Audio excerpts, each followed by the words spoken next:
আচ্ছা, আমরা শুরু করি। একটা কথা দেখো, এটা যেহেতু একদম নতুন টপিক, কম্পাইলার কোর্সের ধরো তোমরা কিছুই আগে দেখে আসো না এর আগে। তো যদি কোনো জায়গায় না বুঝো, স্বাভাবিক যে প্রথমবার ধরো সবকিছুই একটু বেশি নতুন লাগবে, কনফিউজ লাগবে। তো যদি না বুঝো আমাকে জিজ্ঞেস করো, ঠিক আছে? আর মাঝে মাঝে একটু রেসপন্স করো, যাতে আমি বুঝতে পারি যে আসলে ক্লাসে আছো তোমরা, নাহলে আসলে বোঝা যায় না যে শুনতেছো নাকি আছো নাকি নাই। আচ্ছা, তো আমরা চ্যাপ্টার 1 দিয়ে স্টার্ট করব। চ্যাপ্টার 1 এ ধরো কম্পাইলারের বেসিক কি জিনিস, কম্পাইলার কি বা কি ইউজ করে কাজ করে সেগুলো দেখব। আর এটার জন্য এটা তোমাদের book reference, compilers principle, techniques and tools. এই চারজন রাইটার, আর আমরা সেকেন্ড এডিশনটা ফলো করব।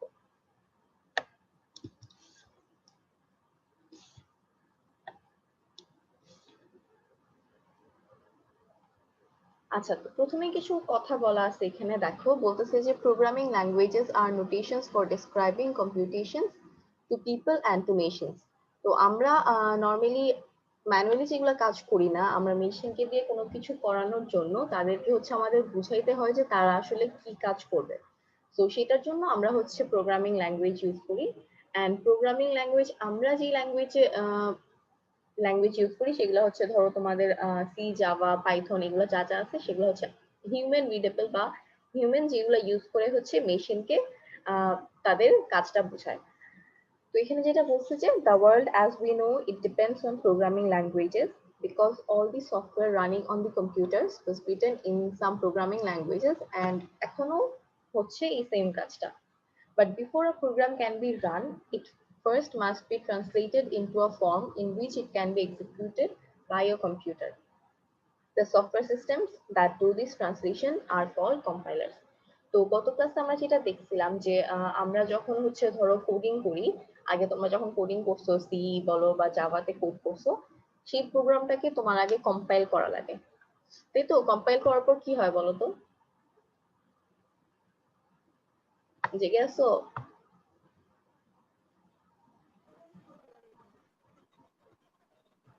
Hello?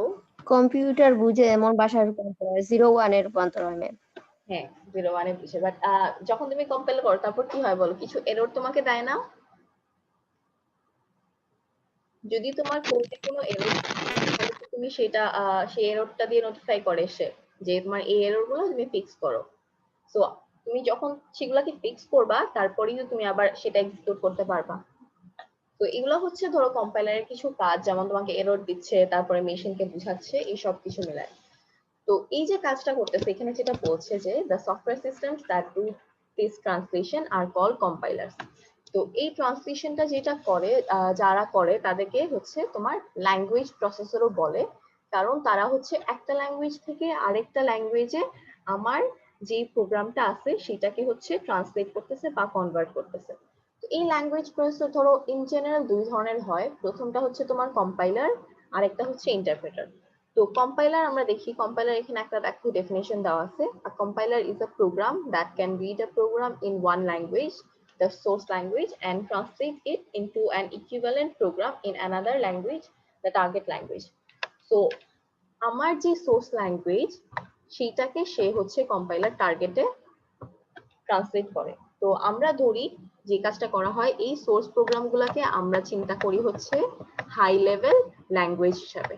And high level language গুলা কি? হাই লেভেল ল্যাঙ্গুয়েজ মানে যেগুলো হিউম্যান রিডেবল বা হিউম্যান আন্ডারস্ট্যান্ডেবল। তো সেগুলো সি, জাভা, যেগুলোকে আমরা কোড করি। আর টার্গেট প্রোগ্রামটা মেশিন রিডেবল, যেগুলো 0 এবং 1 এর একটা স্ট্রিম। তো এখানে যেটা বলতে দেখো যে ইকুইভ্যালেন্ট প্রোগ্রাম মানে আমার প্রোগ্রামে আমি যেটা লিখতেছি সিতে, সেই সবকিছু ঠিক রেখেই জাস্ট সেই ল্যাঙ্গুয়েজটাকে 01 এর ফরম্যাটে কনভার্সনটাই তোমার কম্পাইলারের কাজ। তো এখানে কম্পাইলার শুধুমাত্র কম্পাইলারই যে এটা 01 করবে এমন না, এখানে কম্পাইলারের সাথে আরো বেশ কিছু ফেজেস আছে, যেগুলো সব মিলায় তোমার 0 and 1 এ কনভার্ট হয়। তো এই যে 01, এইটাকে কি ল্যাঙ্গুয়েজ বলে বলো তো? কি কোড বলে বলতে পারবা? হ্যাঁ, বাইনারি, ঠিক আছে। আচ্ছা, এটাকে বলে তোমার মেশিন কোড, ঠিক আছে? এটা যেহেতু মেশিন রিডেবল, সো এটা হচ্ছে মেশিন কোড বলে। 0 and 1 এর যে স্ট্রিমটা বা যে ফরম্যাটটা থাকে ল্যাঙ্গুয়েজে, সেটাকে মেশিন কোড বলে। এন্ড আমাদের যেটা হিউম্যান যেটা ইউজ করতেছে সেটাকে বলে হাই লেভেল ল্যাঙ্গুয়েজ, আর মেশিন যেটা ইউজ করতেছে সেটাকে শুধুমাত্র বলে হচ্ছে লো লেভেল ল্যাঙ্গুয়েজ। ঠিক আছে? তো ইন জেনারেল যদি আমরা চিন্তা করি, কম্পাইলার হচ্ছে হাই লেভেল ল্যাঙ্গুয়েজকে লো লেভেল ল্যাঙ্গুয়েজে কনভার্ট করে। তো এখানে আরো কিছু রুলস আছে। আচ্ছা, একটা জিনিস দেখো, সোর্স প্রোগ্রামকে টার্গেট প্রোগ্রামে কনভার্ট করার পর দেন কি হয়, এই টার্গেট প্রোগ্রামে আমি যখন কোনো ইনপুট দিব, দেন সেটা হচ্ছে আমার একটা আউটপুট স্ট্রিম জেনারেট করবে। ঠিক আছে? এখানে দেখো, আগে কিন্তু তোমার এই টার্গেট প্রোগ্রামটা ক্রিয়েট করা লাগবে। এই টার্গেট প্রোগ্রামটা ক্রিয়েট হওয়ার পরই তুমি একটা ইনপুট দিতে পারবা। যেমন আমরা হচ্ছে যখন সি তে কোড করি, সি তে বলো তো কম্পাইল করার পর কোন ফাইলটা ক্রিয়েট হয়?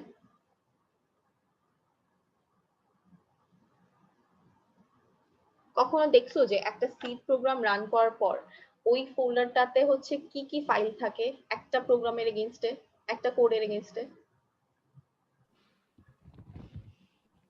একটা হচ্ছে .o ফাইল আর একটা .exe file total. exe file. তো কম্পাইল করার পর যেটা হয় সেটা কোনটা?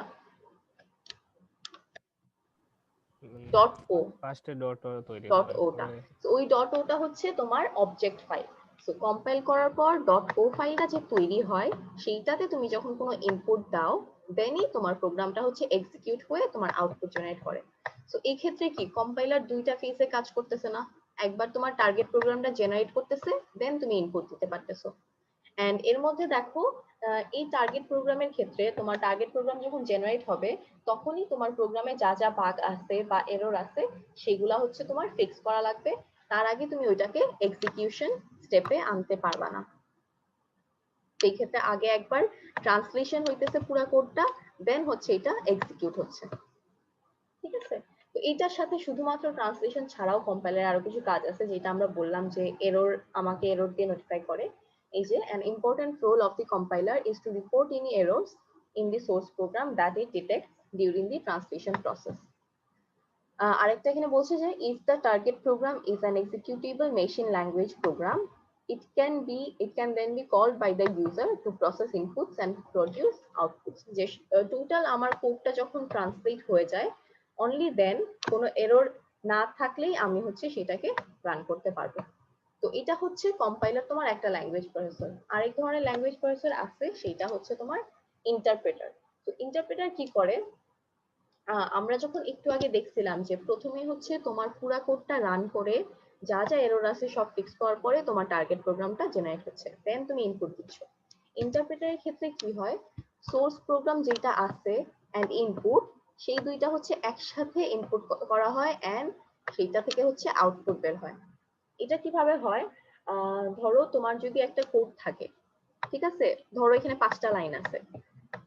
যখন কম্পাইলার এই 5টা লাইনের উপর কাজ করবে, কম্পাইলার হচ্ছে এই 5টা লাইনকে রিড করে 5টা লাইনে যা যা এরর আছে সেগুলা শো করবে, প্লাস এটাকে ট্রান্সলেট করবে। যখন ইন্টারপ্রেটার কাজটা করে, ট্রান্সলেশনের কাজটা করে মেশিন কোডে, তখন সে কি করে, প্রথমে ফার্স্ট লাইনটা রিড করে। ফার্স্ট লাইন রিড করে সে যদি ফার্স্ট লাইনে কোনো এরর পায়, তাহলে তোমাকে বলে যে এই এররটা প্রথম লাইনে আছে, এটা ফিক্স করো। তো এইটা যখন তুমি ফিক্স করবা, অনলি দেন তখন তুমি হচ্ছে সেকেন্ড লাইনে যাইতে পারবা। তারপর আবার যদি সেকেন্ড লাইনে গিয়ে দেখো কোনো এরর আছে, সেটা ফিক্স করে তোমার থার্ড লাইনে যেতে হবে। মানে একটা একটা করে লাইন সে হচ্ছে এক্সিকিউট করে। আর on the other hand compiler পুরাটা একসাথে স্ক্যান করে, পুরাটা একসাথে এক্সিকিউট করে। এই প্রথম লাইন শেষ না করে ইন্টারপ্রেটার কোনোদিন পরের লাইনে যাবে না। সে প্রথমটা এক্সিকিউট করবে, এরর ফিক্স করবে, ট্রান্সলেট করবে, এক্সিকিউট করবে, দেন সে নেক্সট লাইনে যাবে। এটা হচ্ছে কম্পাইলার আর ইন্টারপ্রেটারের মধ্যে ডিফারেন্স, যেটা যে কম্পাইলার হচ্ছে পুরো কোড একসাথে স্ক্যান করে অ্যানালাইজ করে, আর ইন্টারপ্রেটার হচ্ছে একটা একটা ইনস্ট্রাকশন করে বা একটা একটা স্টেটমেন্ট ওয়াইজ যে হচ্ছে ট্রান্সলেশনটা করে। এই যেখানে বলছে যে instead of producing a target program as a translation, an interpreter appears to directly execute the operations specified in the source program on input supplied by the user. যেমন এর আগে কম্পাইলারের ক্ষেত্রে তোমার প্রথমে সোর্স কোড দিছো, এখানে কম্পাইলার থেকে প্রথমে একটা টার্গেট প্রোগ্রাম বের হয়েছে। তো এটা একটা ইন্টারমিডিয়েট রিপ্রেজেন্টেশন, কারণ এটার পরে এই রিপ্রেজেন্টেশনে যখন তুমি ইনপুট দিবা তারপরে তোমার আউটপুটটা জেনারেট হবে। তো এখানে প্রথমে তোমার এটা আগে ট্রান্সলেট হওয়া লাগবে, আদারওয়াইজ তুমি ইনপুট দিতে পারবা না।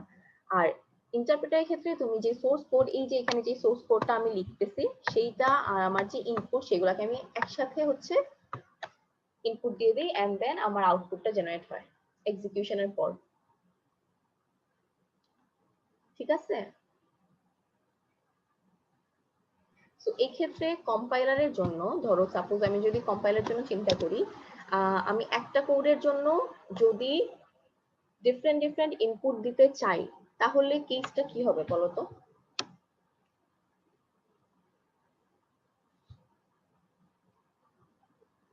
ধরো আমি একটা কোডে 10টা ইনপুট দিয়ে টেস্ট করব যে সবগুলোর জন্য ঠিক আছে কিনা আমার কোডটা, বলো কি হইতে পারে?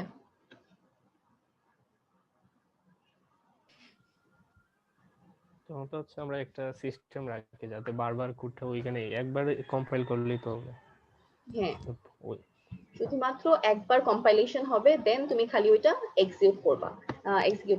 আর ইন্টারপ্রেটারের ক্ষেত্রে জিনিসটা কি হবে, যেহেতু এটা ইনপুট আর সোর্স একসাথে নিচ্ছে, প্লাস এটা হচ্ছে স্টেটমেন্ট বাই স্টেটমেন্ট এক্সিকিউট করতেছে, তো তুমি যতবারই ইনপুট দিবা প্রত্যেকটা ক্ষেত্রে সে প্রথম লাইন এক্সিকিউট করবে, সেকেন্ড লাইন এক্সিকিউট করবে, থার্ড লাইন এক্সিকিউট করবে, যেহেতু এটা কম্পাইলেশন আর যেটা এক্সিকিউশনের কাজ সেটা একসাথে করতেছে।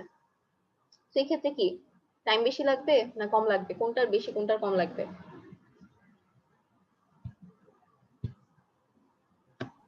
ইন্টারপ্রেটারে বেশি লাগবে। ইন্টারপ্রেটার বেশি লাগবে। তো এখানে দেখো কিছু ডিফারেন্সেস। আচ্ছা, তার আগে হচ্ছে এখানে দেখা একটা এক্সাম্পল দিতে, যে জাভার ক্ষেত্রে বলছে Java language processors combine compilation and interpretation as shown in figure 1.4। এই ফিগারে দেখানো আছে জাভা কি করে। জাভা প্রথমে তোমার যে জাভা কম্পাইল করার পর যে কোডটা হয় সেটাকে কি বলে? Byte code. বাইট কোড বলে না? আচ্ছা, এই বাইট কোডটা তারপরে কি হয়? এক্সিকিউট হয়। সেটা কিসের মাধ্যমে হয়? সেটা হচ্ছে ভার্চুয়াল মেশিন যেটা বা জেভিএম যেটা, সেটা হচ্ছে আমাদের ইন্টারপ্রেট করে এন্ড এক্সিকিউট করে। তো এই যে বাইট কোড, এটা কি বলতো মেশিন ডিপেন্ডেন্ট নাকি ইন্ডিপেন্ডেন্ট? ডিপেন্ডেন্ট। ডিপেন্ডেন্ট। শিওর? বাকিরা ইন্ডিপেন্ডেন্ট ম্যাম। কিভাবে? এটা এটা যে কোনো জায়গায় পরে কম্পাইল করা যাবে এর জন্য। হ্যাঁ, এই বাইট কোডটা যখন হচ্ছে আমার কম্পাইল হয়ে এই বাইট কোডটা তৈরি হয়েছে, এইটাকে আমি যে কোনো ওএস দিয়ে চালাইতে পারবো। উইন্ডোজে যদি আমি বাইট কোড করি সেটাকে আমি লিনাক্সে বা যে কোনো জায়গায় এটাকে এক্সিকিউট করতে পারবো। সো এই বাইট কোডটা হচ্ছে মেশিন ইন্ডিপেন্ডেন্ট বা প্ল্যাটফর্ম ইন্ডিপেন্ডেন্ট। ঠিক আছে? তারপরে এই বাইট কোডটাকে যে কোনো জায়গায় আমি ট্রান্সফার করে ওইটাকে আমি এক্সিকিউট করতে পারবো। তো এই ক্ষেত্রে আগে দেখো এই যে বাইট কোড, এটাকে বলতেছে ইন্টারমিডিয়েট প্রোগ্রাম। প্রথমে এটা জেনারেট হচ্ছে, দেন এইটার সাথে আমি হচ্ছে যখন ইনপুট দিতেছি আমার হচ্ছে আউটপুট জেনারেট হচ্ছে। তো এখানে একটা এক্সাম্পল দিছে। আচ্ছা, এখন আসো যে এই কম্পাইলার আর ইন্টারপ্রেটার ডিফারেন্স তো এর আগে আমরা দেখলাম, এখন এখানে দেখো পয়েন্ট করা আছে। কম্পাইলার কি করে, যেটা আমরা দেখলাম যে scans and translate the whole program into machine code, সম্পূর্ণটা একসাথে হচ্ছে আমার ট্রান্সলেশনটা করে ফেলে। আর ইন্টারপ্রেটার হচ্ছে আমার স্টেটমেন্ট বাই স্টেটমেন্ট ট্রান্সলেট বা ট্রান্সলেশন প্রসেস যেটা সেটা করে। তো এই ক্ষেত্রে যেটা হয়, কম্পাইলার যেহেতু আমার পুরা প্রোগ্রামটা একসাথে স্ক্যান করতেছে বা পুরা প্রোগ্রাম একসাথে ট্রান্সলেট করতেছে, সেই ক্ষেত্রে স্ক্যানিং টাইম যেটা বা অ্যানালাইজ টাইম যদি বলি, সেইটা হচ্ছে তোমার টাইমটা হচ্ছে লার্জার বা বেশি টাইম লাগে। পুরা কোড একসাথে স্ক্যান করতে বেশি টাইম লাগবে নাকি একটা লাইন স্ক্যান করতে বেশি টাইম লাগবে?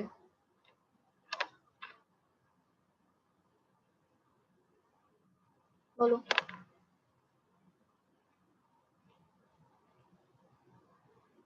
পুরা কোডটা চেক করব আমি, দেন পুরা কোডে কতগুলো এরর আছে সেগুলা সব প্রোভাইড করা, নাকি একটা লাইন একটা স্টেটমেন্ট হচ্ছে চেক করা এন্ড ওইটার এরর গুলা ঠিক করা? কোনটা ইজি বা কোনটা পুরা কোডে ম্যাম বেশি সময় লাগবে। বেশি সময় লাগবে? সো কম্পাইলারের ক্ষেত্রে আমার এই যে অ্যানালাইজ প্রসেসটা বা স্ক্যানিং প্রসেসটা, এইটা হচ্ছে বেশি টাইম লাগে। আর ইন্টারপ্রেটারের ক্ষেত্রে এই টাইমটা হচ্ছে খুবই কম, কারণ যেহেতু আমার শুধুমাত্র একটা স্টেটমেন্ট সে স্ক্যান করতেছে। আর আরেকটা হচ্ছে যেহেতু তোমার এটা পুরাটা তোমার কম্পাইলারের ক্ষেত্রে পুরা কোডটা স্ক্যান করা হয়ে গেছে, এরর ফিক্স করে ফেলছো, এক্সিকিউশনটা ফাস্টার।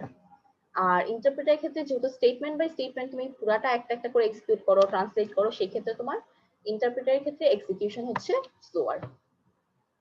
আর কম্পাইলারের ক্ষেত্রে একটা ইন্টারমিডিয়েট কোড জেনারেট হয়, যেটা হচ্ছে ইন্টারপ্রেটারের ক্ষেত্রে হচ্ছে না। এখন এই ইন্টারমিডিয়েট কোডটা কোনটা বলো তো? কম্পাইলারে যেটা জেনারেট হচ্ছে, বাইট কোড। হ্যাঁ বাইট কোড। ঠিক আছে, আচ্ছা তো ওই যে টার্গেট কোড যেটা।